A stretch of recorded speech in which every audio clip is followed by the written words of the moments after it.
Assalamualaikum warahmatullahi wabarakatuh. Innal hamdalillah wassalamu amma ba'da. Sahabat-sahabatku jamaah Majlis Al-Karomah yang dimuliakan oleh Allah.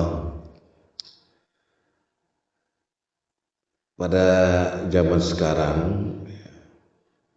banyak orang mencoba merangkum cara pandang integratif terhadap khasanah Islam klasik.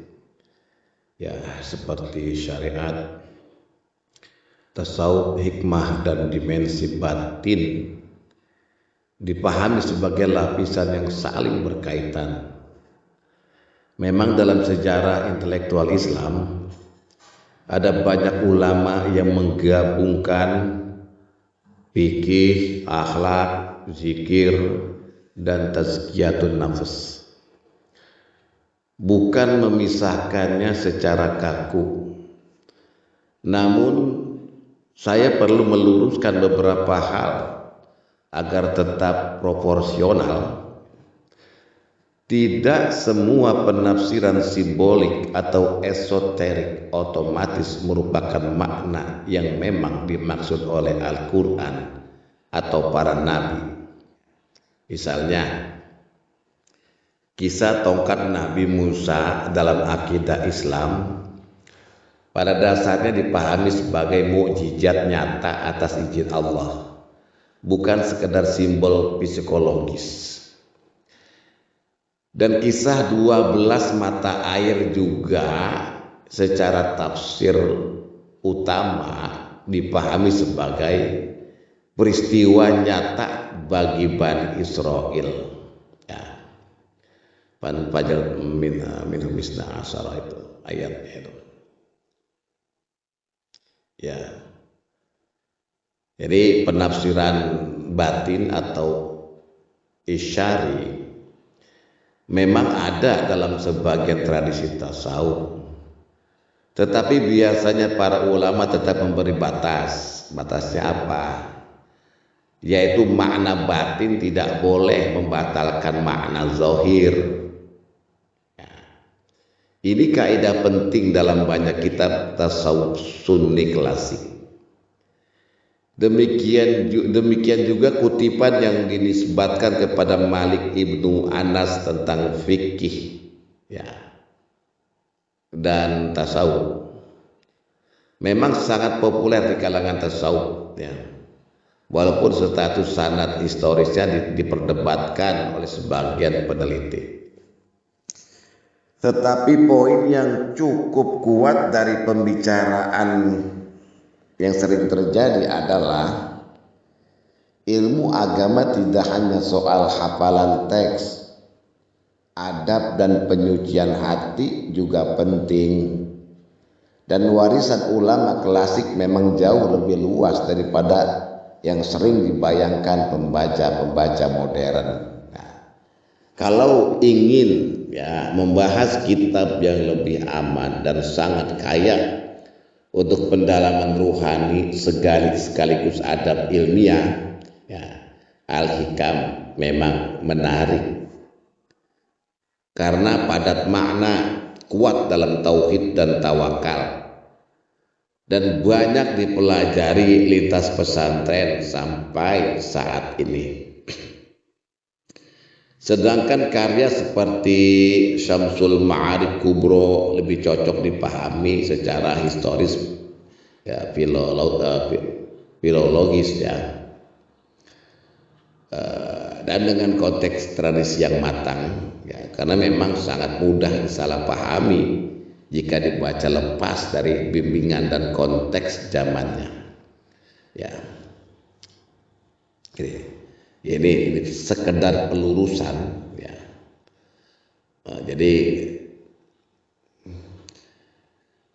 penting banget, ya, ini kita ingetin di titik ini. Biar apa?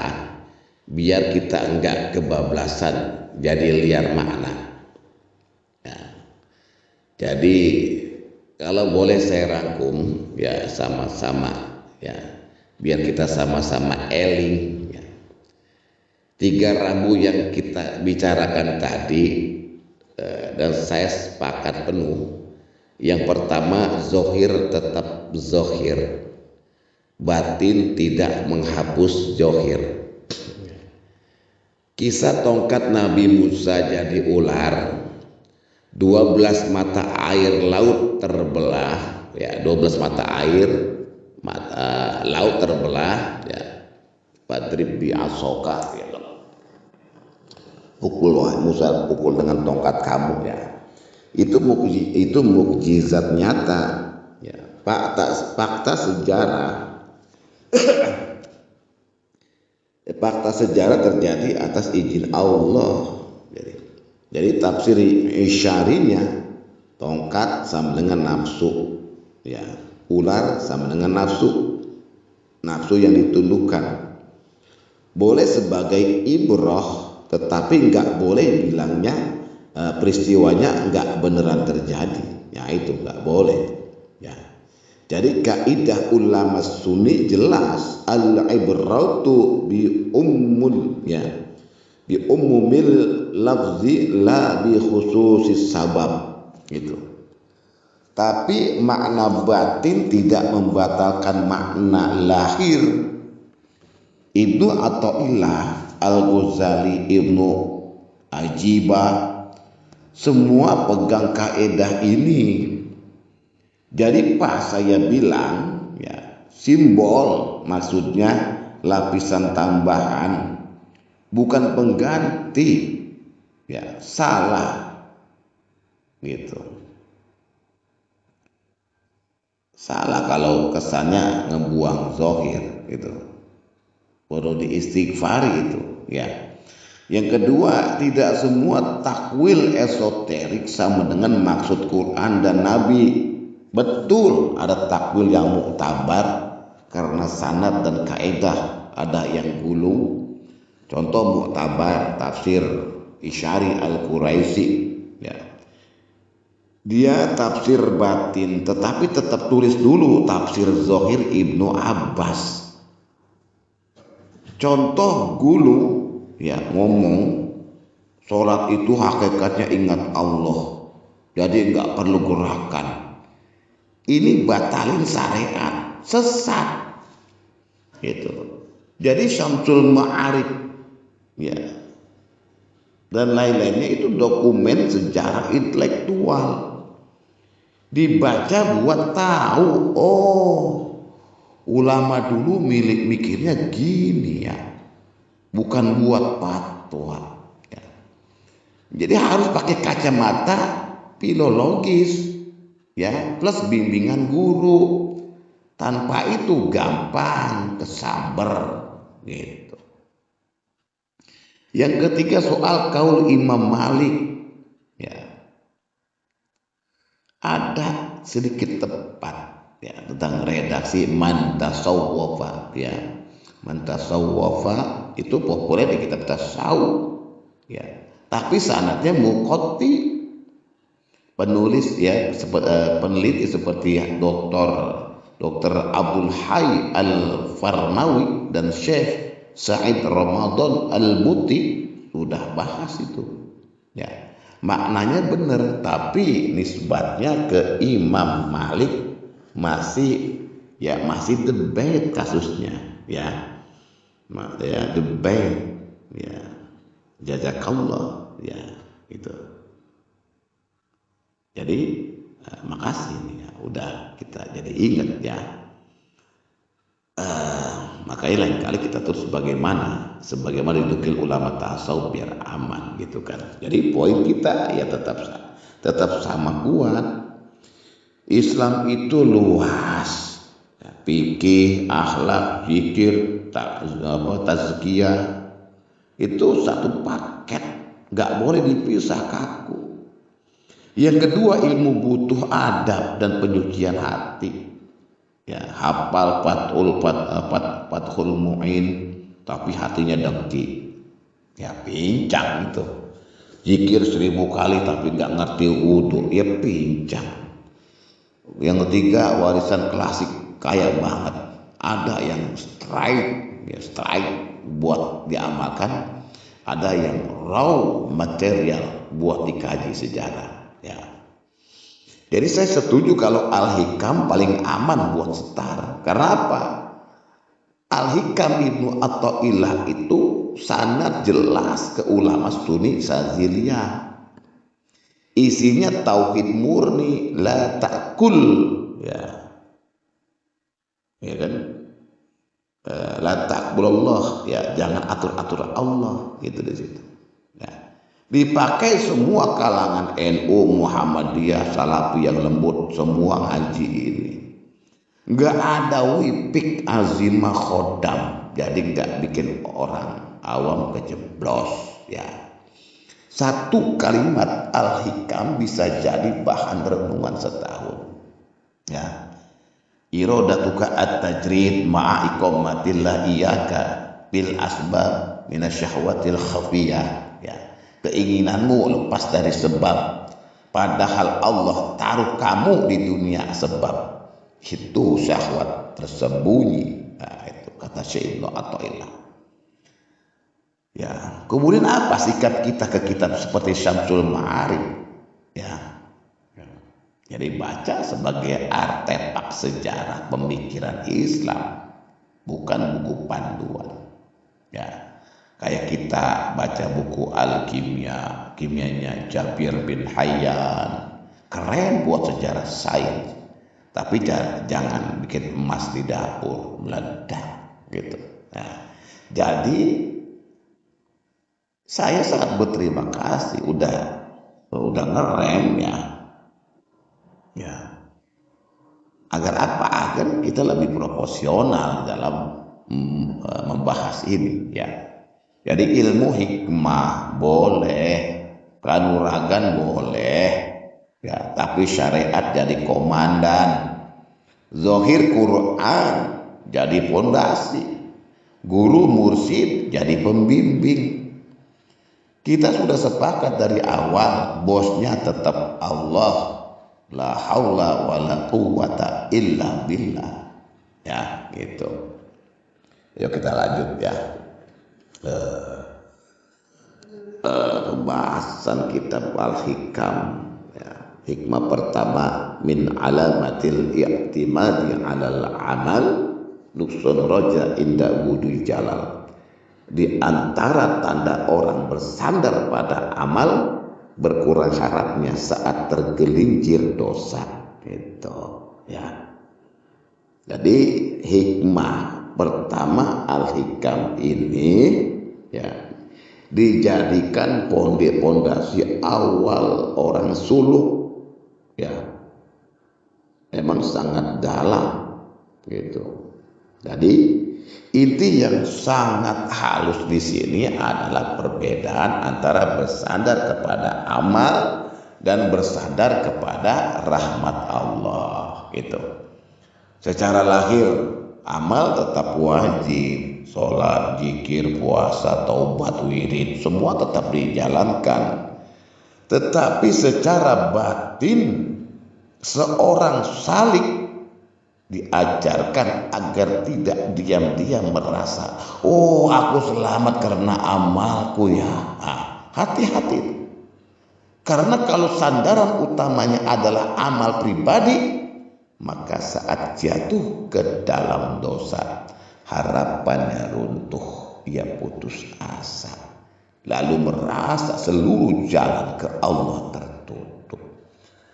Padahal orang yang benar-benar mengenal Allah justru memahami taubat pun karunia, istiqomah pun karunia, bahkan kemampuan beramal juga karunia.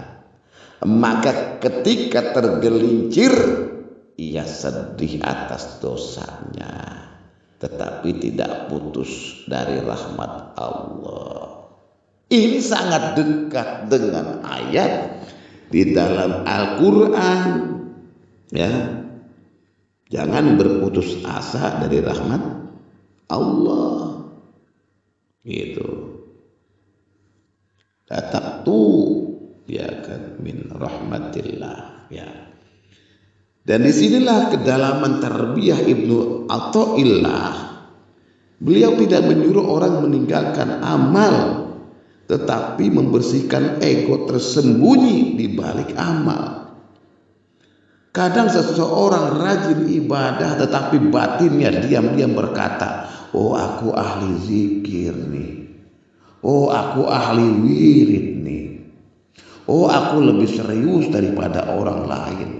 Lalu ketika jatuh dari dosa, ya, ketika jatuh satu dosa, seluruh bangunan batinnya roboh semua, ya, karena ternyata yang ia sembah secara tersembunyi adalah citra dirinya sebagai orang soleh, ya. Sedangkan orang yang benar-benar berharap kepada Allah, tetap beramal, tetap menangis saat salah, tetap pintu harapannya hanya kepada Allah tidak tertutup. Itu sebabnya banyak syarah, ya, penjelasan Al-Hikam mengatakan al-zalal qad yakunu babul wusul.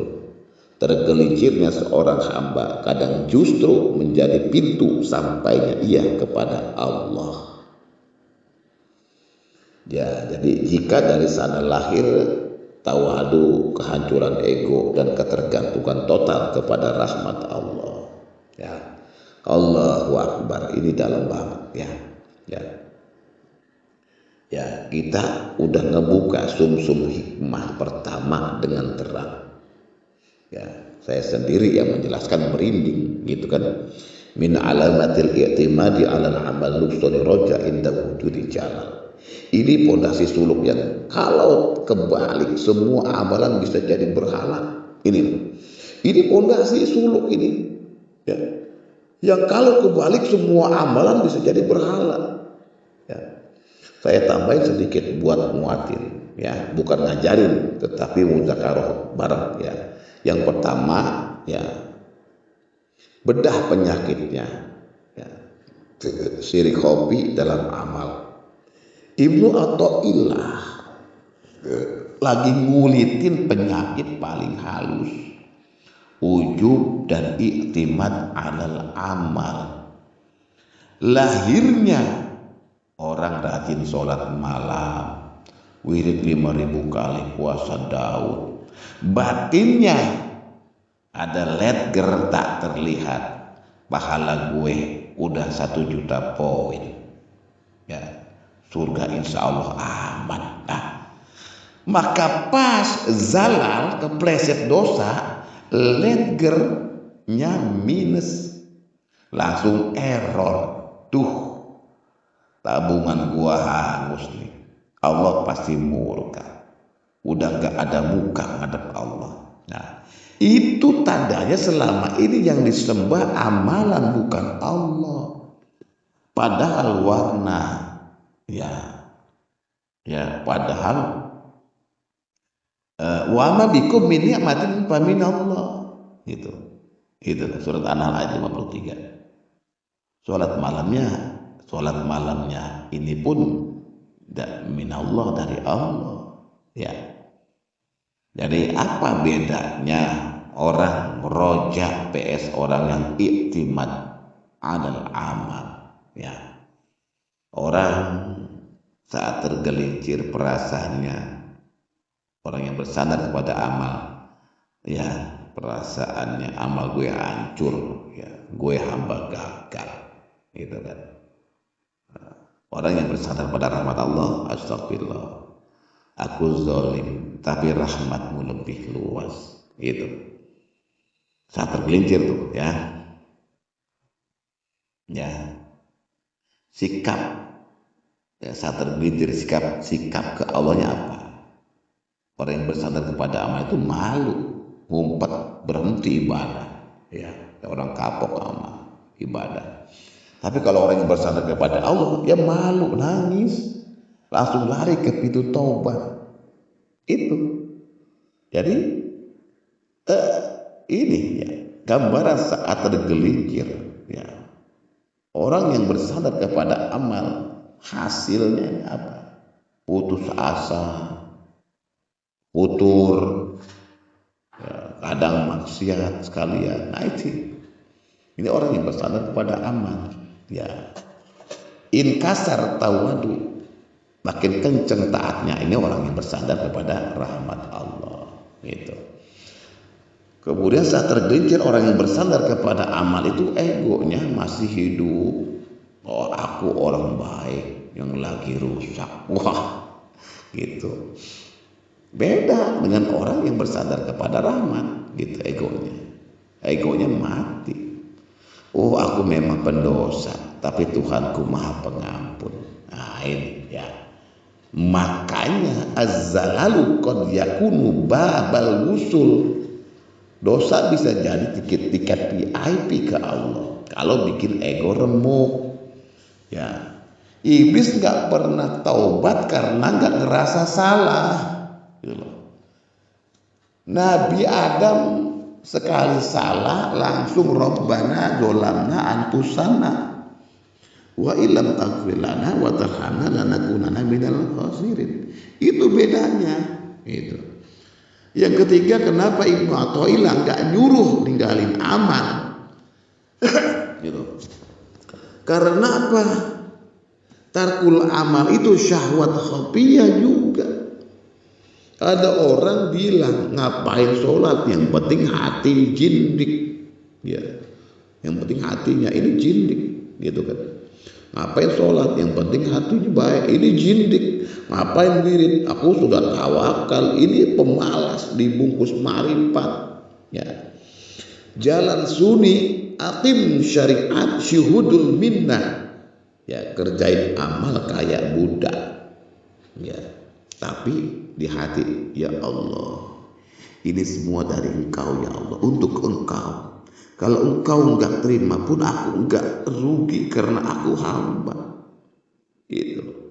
Imam Junaidi ya, di dalam Nihayatul Arif, ya, ya, Nihayatul Arif, an yakunaka ya, amatinas fi zahiri, puncak ma'rifat Nihayatul Arif, puncak ma'rifat lahirnya kayak orang awam biasa, sholat, puasa, dagang, nikah. Bedanya di hati nggak ngerasa punya apa-apa. Itu. Yang keempat, ya, kita tes buat kita, cek rojak kita, harapan kita pas lagi jatuh. Besok kita, kalau kita kepleset, gibah, marah, mata jelalatan, coba dengerin suara hati. Yang pertama suara iktimat, aman. Ya, sial, wudhu gue batal, zikir 1000 tadi hangus percuma. Nah, ini bahaya. Yang kedua, suara roja, masih berharap. Astagfirullahaladzim, aku memang pantasnya gini, tapi Engkau arhamur rahimin. Aku balik lagi ya Allah. Ini jalan para nabi. Ya. Jadi kalau nomor 2 yang muncul berarti hikmah pertama ini udah nyerep. Kalau masih nomor 1 berarti kita sama-sama PR, yuk tobat bareng yuk. Ya, begitu sebagai penutup ya. La taqnatu min rahmatillah. Ya. Jangan berputus asa atas rahmat Allah ya. Ini palunya ini ya. Ayat ini palunya. Allah sendiri yang ngomong jangan putus asa dari rahmatku. Ya, la taqnatu min rahmatillah. Surat Az-Zumar ayat 53. Allah enggak bilang jangan putus asa dari amalmu. Enggak bilang. Karena amal kita bolong-bolong. Sholat aja pikiran kemana-mana, subuh masih kesiangan. Tapi rahmat Allah, ya, wasi'at kulla syai'in, meliputi segala sesuatu, ya, luas. Itu rahmat Allah. Jadi zalal itu bukan dead end, bukan. Itu pintu tol. Itu zalal itu ya, zalal ya, itu bukan dead end tapi pintu tol. Bayar tolnya pakai air mata, pakai tobat, pakai etiket. Ya, pakai etiketnya. Ya. La ilaha illa anta subhanaka inni kuntu minadz zalimin. Ya. Iya, kita harus sepakat di sini. Jadi amal jalan terus tapi rekeningnya atas nama Allah. Kita cuma teller. Kalau nasabah marah kita tinggal bilang, hubungi ownernya langsung, Pak. Saya cuma disuruh setor. Nah, itu. Ya, nanti kita lanjutkan ke hikmah kedua, yaitu irodatuka at-tajrid ma'a iqamatillah iyyaka bil asbab, ya. Ya, tentang orang yang pengen ujlah padahal Allah tahu, padahal Allah taruh dia di dunia kerja, di dunia asbab, ya. Ini dalam juga nanti kita akan bahas, ya. Demikianlah, semoga bisa dipahami. Wassalamualaikum.